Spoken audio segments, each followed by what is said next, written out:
बच्चों आज जो हमारा टॉपिक है वह है मिरर फॉर्मूला। कौन सा formula? 1/v 1/u is equal to 1/f। इसको मिरर फॉर्मूला कहा जाता है। इसी को आज हमें डिराइव करने हैं। अब इसका डेरिवेशन दो मिरर में हो सकता है, एक कॉनकेव मिरर और दूसरा कॉन्वेक्स मिरर। अगर किसी कर्व सरफेस को बाहर से पेंट कर दिया जाए तो ये हो गया कॉनकेव मिरर, और अगर आप अंदर से पेंट करते हैं तो वो हो जाएगा कन्वेक्स मिरर।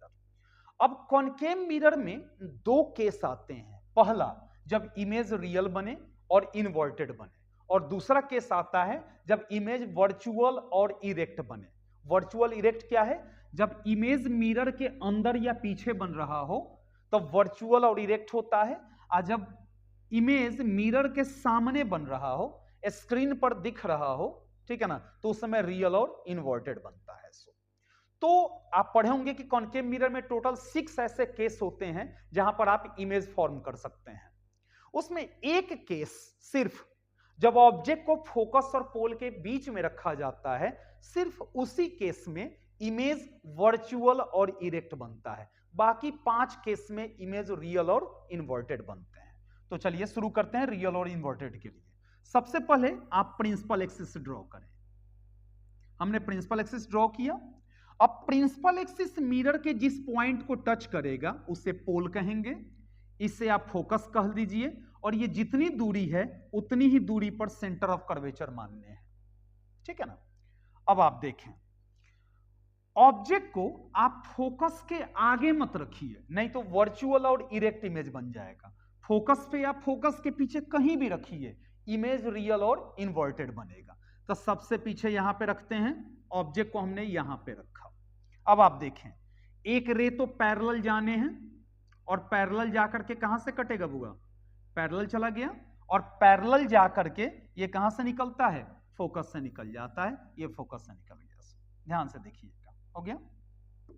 अच्छा, दूसरा आप सेंटर ऑफ कर्वेचर से पास करा सकते हैं। तो दूसरा रे सेंटर ऑफ कर्वेचर से गया और अपने पाथ को रिट्रेस करते हुए जिस पाथ पे जाएगा वो उसी पाथ पे रिटर्न आ जाएगा। अब देखो, दोनों रे का पॉइंट ऑफ इंटरसेक्शन आप देख सकते हैं सी और एफ के बीच में है, और यहीं पर इमेज फॉर्म हो गया। अब थोड़ा सा ध्यान दीजिएगा, जहां पे ऑब्जेक्ट रखा गया उसका नेमिंग करते हैं। ये हो गया बी और ए, ये हो गया एच ओ, यानी कि height of an object. H O, उसका नाम देखिए क्या है? ए बी या बी ए। बी ए को एच ओ कहेंगे। इमेज जहां बना, ये इमेज बन रहा है, इसका नाम दे दीजिए बी डैश और ए डैश। तो हमारे पास जो बी डैश ए डैश है वह है एच आई। तो चूंकि ये नीचे है तो ये निगेटिव होगा, ठीक है। अच्छा, अब नेक्स्ट, ऑब्जेक्ट को जहां आप रखेंगे वहां से मिरर का जो दूरी होगा वह u होगा, यानी कि ऑब्जेक्ट डिस्टेंस। तो ऑब्जेक्ट को आपने यहां रखा और मिरर p तक है, तब b से p यानी कि bp को u कहेंगे। तो चूंकि लेफ्ट साइड में है तो माइनस होगा, अगर राइट साइड में होता है, स्क्रीन के अंदर होता तो ये पॉजिटिव होता।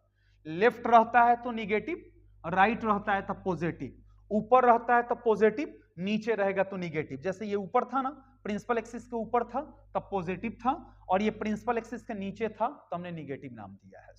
अच्छा, अब देखें, अब जहां पे इमेज बना वहां से मिरर का दूरी, यानी कि B से P कितना? B नहीं है, B डैश है, तब B डैश से P का दूरी कितना होगा? V कहेंगे। ये भी लेफ्ट साइड में है तो ये भी माइनस में होगा। अच्छा, फोकस और पोल के बीच का जो दूरी होता है उसको F कहा जाता है। तो चूंकि लेफ्ट साइड में है तो इसको -F कहेंगे हम। अच्छा, सेंटर ऑफ कर्वेचर और पोल का जो दूरी होता है C से P का, उसको कहेंगे radius of curvature. Left side में है तो -R, और -R जो होता है वो -2F के बराबर होता है, इसलिए F इक्वल टू कितना होता है? R/2 होता है। अब हमें इसमें दो ट्रायंगल खोजने हैं जो कि सिमिलर हो सके। अब आप देखें, ट्रायंगल ABC, तो यहां लिखेंगे in triangle ABC and triangle ABC, तो यहां ट्रायंगल हो जाएगा A dash B dash C and triangle A dash B dash C. अब क्या क्या इक्वल है ढूंढना है, कम से कम 2 एंगल ढूंढ लीजिए, सिमिलर हो जाएगा, क्योंकि 2 एंगल के बाद वो तीसरा एंगल जो होता है वो ऑटोमेटिक क्या हो जाता है, इक्वल हो जाता है। तो 2 एंगल ढूंढते हैं। देखिए, एक ये वाला एंगल इस एंगल के बराबर 90 डिग्री, यानी कि angle A B C is equal to angle A dash B dash C, A dash B dash C is equal to 90 degree. दूसरा, ये एंगल इस एंगल के बराबर A C B, angle A C B is equal to A dash C, angle A dash C आप B dash, कौन सा, vertically opposite angle. हो गया ना, 2 एंगल मिल गया, इसलिए लिख सकते हैं हम कि 2 एंगल जब मिल जाए तो दोनों ट्रायंगल क्या हो जाते हैं, triangle A B C similar हो जाएगा triangle A dash B dash C के। तो जब 2 ट्रायंगल सिमिलर हो जाएं तो उनके साइड का रेशियो भी इक्वल हो जाता है। अब ढूंढेंगे कैसे साइड का रेशियो।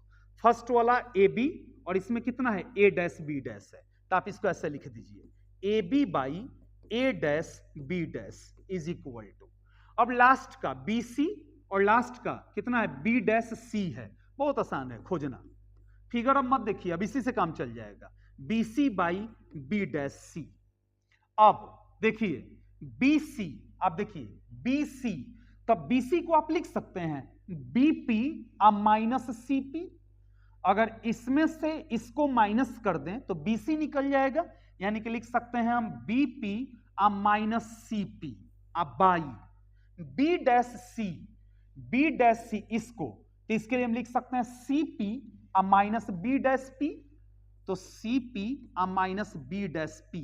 अब सबका वैल्यू पुट करेंगे, तो A B by A dash B dash is equal to BP, देखिए कहां है, बीपी माइनस यू है तो minus you minus CP, CP कितना है, माइनस आर है ना, तो माइनस आर और बाई नीचे कितना सीपी, तो ये तो माइनस आर हो जाएगा, और माइनस बी डैश पी कहां है, बी डैश पी माइनस भी के बराबर है।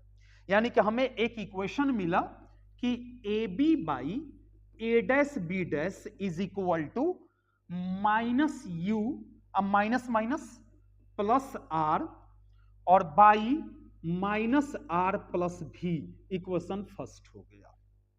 2 इक्वेशन आपको बनाने हैं। फर्स्ट इक्वेशन, 2 ट्रायंगल हमने ढूंढा, सिमिलर किया और ये रिलेशन निकल गया। अच्छा, आप पढ़े होंगे एक रे पैरेलल जा सकते हैं, एक सेंटर ऑफ कर्वेचर से जा सकता है, एक फोकस से जा सकता है और एक पोल से भी जा सकता है बाबू। तो अब चलते हैं पोल की तरफ, अब पोल से रे को पास कराएंगे हम, ठीक है ना। देखिए, अब अगर पोल से रे को पास कराएंगे तो ये सेम एंगल के साथ क्या होता है, रिट्रेस होता है ना, ये सेम एंगल के साथ निकल जाता है।